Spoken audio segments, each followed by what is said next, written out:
Hey, welcome back to the Disney Plus Celebrity Challenge. And today we have the Toys That Build America. The Toys That Build America is not the show I thought it was. I thought it was the Toys That Made Us. That's the guy, I know the narrator of that series. This is a totally different series. Apparently, the idea caught on. And this only has one season, and it's season 3 on Disney Plus. I don't know why. Are they just taking a bunch of stuff from I guess, the History Channel or something? And then, I don't know, throwing in parts of it on Disney Plus. But yeah, we have, I watched one episode. They're each about 43 minutes long each. And I watched the Transforming Toy Invasion. Yeah, the Transformers and the GoBots. So before I get into that here, I'll show you what else I got here. In season 3, there's 12 episodes. They have Mind Game Masters. They have, come on. They have Video Game Visionaries. It's talking about Nintendo mainly, it looks like it. Game Night Legends. Mighty Mutant Mayhem. It's Teenage Mutant Ninja Turtles. Old games, new twists. Yeah, card games like Uno and stuff like that. Happy Accidents. Some classic games that just sort of came out of nowhere. Didn't plan on them becoming a big deal. The Santa That America Built. Okay. It's not even about the toys so much. It's about what the man who gives them to us. And then we have 90s fad toys. I got Tamagotchi there. But they're making a comeback. I was in Japan recently, and there's plenty of Tamagotchi there. Blah, blah, blah. Hottest Wheels. It's not Hot Wheels. We're talking about skates. And then Prank Toy Race. Back when we would have snakes in a can, stuff like that. And Most Valuable Toys. Oh, these are down to 21 minutes here. These are getting... I was wrong. These last few ones are much shorter. I might have to watch the Most Valuable Toys one. I mean, by the time this was released, that number may have changed. This is from 2021 to 2023, but again, only one season. I don't know.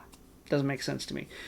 12 episodes. So yeah, in the first episode that I watched, it was about Transformers, the rise of Transformers and the GoBots. And I didn't know a whole lot about the history of all of it, but if you're into this kind of thing, they do recreations of those tense boardroom battles and brainstorming sessions between people who are like, transform machines or go robots. Like, it just, yeah.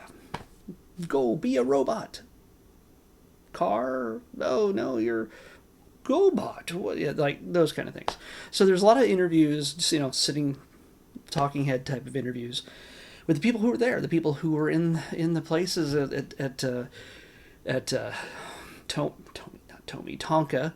Tonka and Hasbro, and seeing them go head to head, trying to create a new amazing fad. And trust me, even though Japan was already doing it, it took a little while for it to catch up in America, and these distributors were the reason why.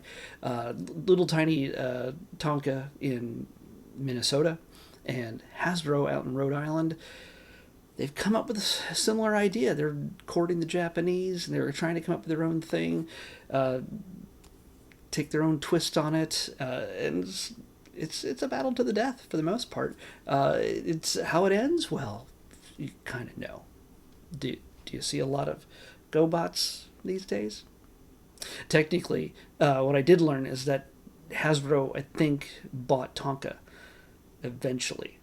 And that would mean that technically the GoBots, if they wanted to, could coexist in the same cartoon or the same movie or comic book as the Transformers. Optimus Prime versus Psykill.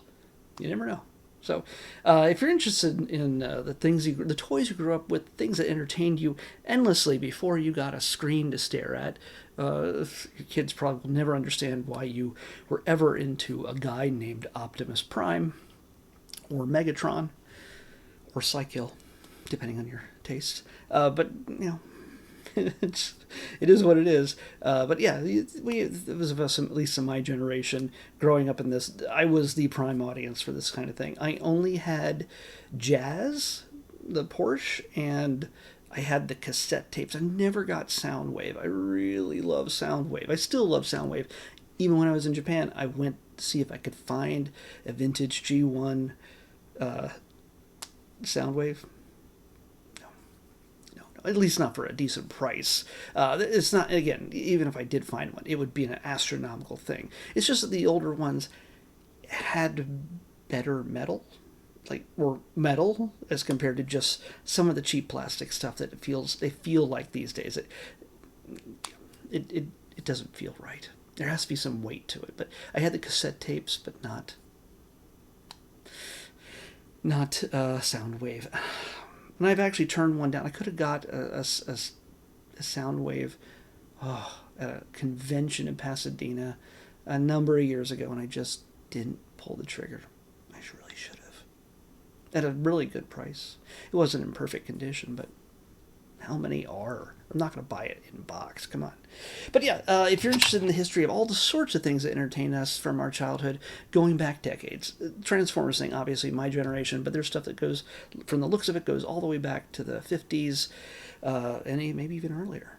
And see the happy accidents that brought us endless hours of entertainment, whether it's probably Slinkies or Etch-a-Sketch or whatever else, into the modern day. And yeah, it's actually more interesting than you think it would be, but you'll have to see it for yourself. So definitely check that out if that's your thing. I'm glad I picked that one. I wish there was a Star Wars one, but I remember that being part of the other series that this apparently replaced. So I don't know, or at least, yeah, I don't know.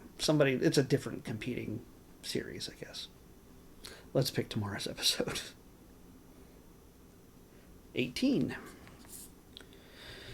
18. Come on, all the way. Dang it.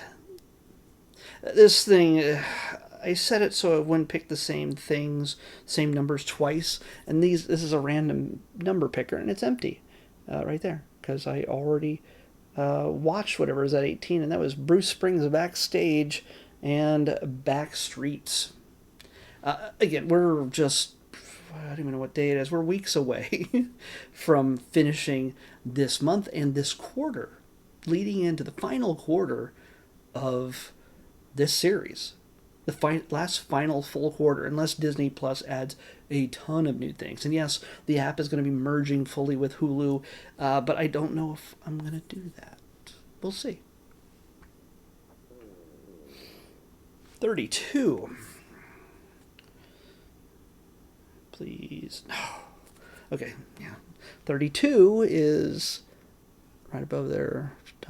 It's Dr. Dolittle 2. I should have figured that out because Dr. Dolittle 3 was right below that. I could do Dr. Dolittle 3 and just close out the trilogy, but we'll wait. Let's see what this says. 62. Oh, this episode's longer of me trying to pick the next episode than me telling you the content. All right. This is kind of a interview documentary about a certain actor, and it's a really long title. It's not going to fit on the thumbnail. Number 62 is, I'm going to have to turn this around after I show it to you so I can read the rest of it. Number 62 is Jeremy Renner, the Diane Sawyer interview, a story of terror, survival, and triumph. Yeah. Yeah, it's a long one. It's when he had the accident a couple of years ago and really messed him up. He almost couldn't be Hawkeye ever again. Who knows if he will? I don't know. But Jeremy Renner, the Diane Sawyer interview, a story of terror, survival, and triumph, is what we're watching next on the Disney Plus Everyday Challenge. I'll see you back here tomorrow with that.